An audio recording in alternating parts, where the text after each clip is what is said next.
La poesía se alimenta de los claroscuros del alma y a su vez estos emanan de las palabras como la sangre de una herida recién abierta. Las emociones siempre alertas, siempre dispuestas, se sirven a las letras de la misma forma en que cae la lluvia, con la certeza del sentido de su fluir, pero siempre con lo impredecible del día de su aparición.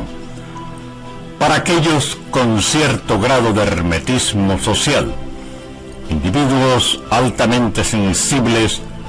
y muchas veces en exceso perceptivos, pero que son al mismo tiempo inquebrantables representantes del mutismo emocional por vocación, la poesía se aparece ante sus ojos secos como el oasis de la redención, la sanación e incluso la enajenación, porque ahí donde la tristeza o la nostalgia o el desasosiego anidan, conviven también la ilusión, la esperanza y las promesas, formando un festín retórico que pide a gritos, bajo el cobijo de una voz poderosa, implacable e imposible de silenciar, ser asumido y ofrecerse como un tributo plasmado en el papel.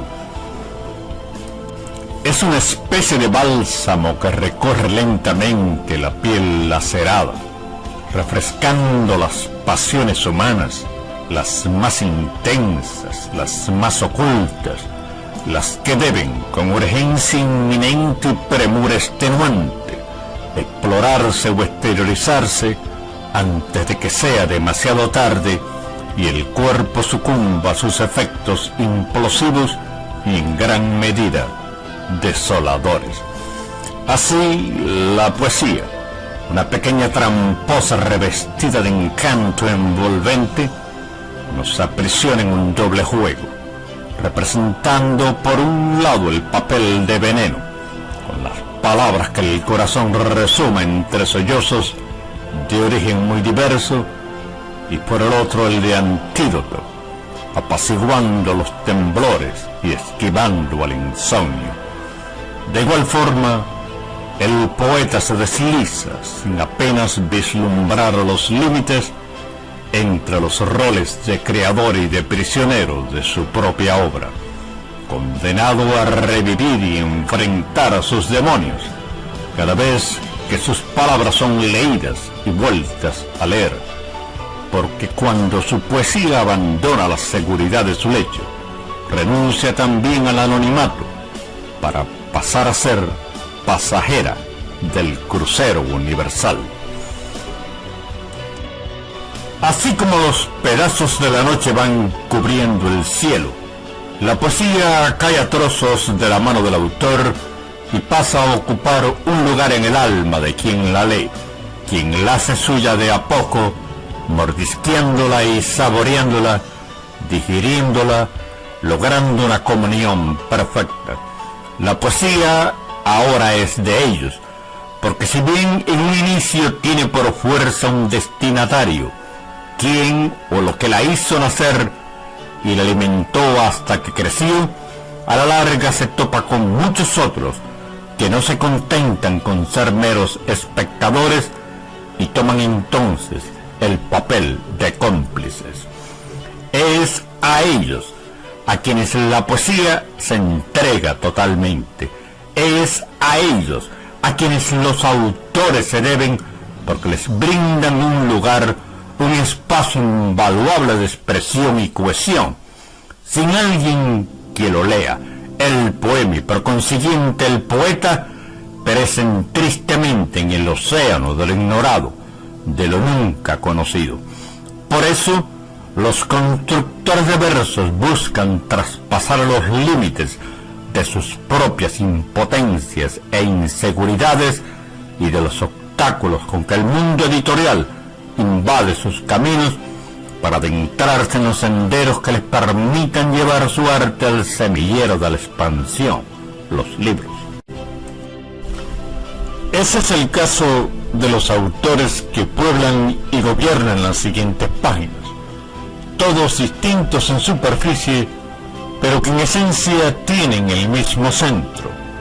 Son talentosos y han luchado incansablemente por labrarse un nombre en este oficio, que si bien es sumamente noble, también se metamorfosea en un sinfín de monstruos y quimeras que complican alcanzar las metas soñadas. Estos poetas rompen murallas y construyen puentes, justo donde se necesita. Juegan con los sentimientos, con la misma facilidad con que respiran las ideas flotantes en el ambiente. Nos comparten sus pasiones más íntimas, que bien pueden ser las nuestras, y las materializan dibujando paisajes, creando y esparciendo metáforas para dotar de belleza y profundidad a las emociones y percepciones que deambulan por los pasillos y rebotan en las paredes de nuestro ser. Han logrado sobrevivir a la agobiante oscuridad de sus habitaciones, a las noches interminables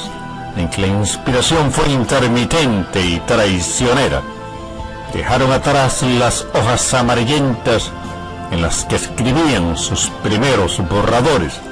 o las frías pantallas de sus ordenadores, y ahora se entregan en este libro con la pasión y el deseo de un amante primerizo.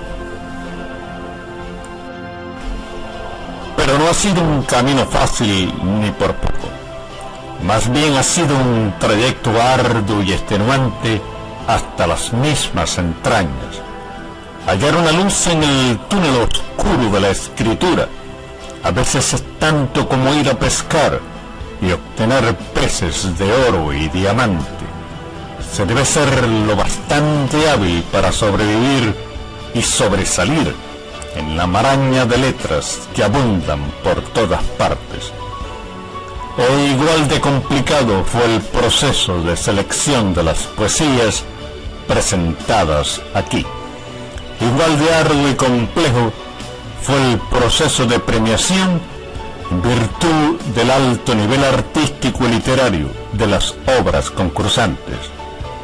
Al concurso internacional de poesía Latin Heritage Foundation se presentaron unos 1500 poemas provenientes de España, América del Sur, México, el Caribe, Estados Unidos, Canadá y varios otros países europeos. Aunque inicialmente pensábamos en la premiación de un número reducido de poemas, el rigor y nivel artístico de una gran cantidad de obras nos convenció que en aras del más elemental sentido de equidad debíamos conceder al lector el privilegio de acceder a una cantidad superior de poemas que, sin duda alguna, son verdaderas obras de arte y genuinos exponentes del género poético. Y es que el nivel lírico de las obras recibidas resultó simplemente ejemplar y memorable. Los autores han escarbado y raspado en lo más hondo de sus reconditeces más melódicas y escabrosas, logrando dibujar el contorno exacto de sus mundos empíricos o imaginarios para que pueda ser visto como un reflejo fiel de lo que la existencia humana entraña en su cotidianidad, aunque no lo noten. Prestar atención a las letras plasmadas en este libro, quizá uno de los mejores publicados en los últimos tiempos, prestar solo un trozo de vista y un hueco del corazón, resultará recompensado con un banquete que querrá repetirse vez tras vez y que se alojará en la memoria como un fantasma indeleble. Invito a los lectores, con la promesa de que el arrepentimiento no llegará, a abrir puertas y ventanas de par en par para recibir la obra de las páginas siguientes. a que se llenen de sabores tan conocidos y entrañables como frescos y novedosos, a que descubran esas palabras que quizás ya habitaban los lugares secretos de su ser, pero que no habían encontrado el sendero de salida, porque para abrir el alma son necesarias las palabras, pero para hablar con el alma hay que escribir poesía.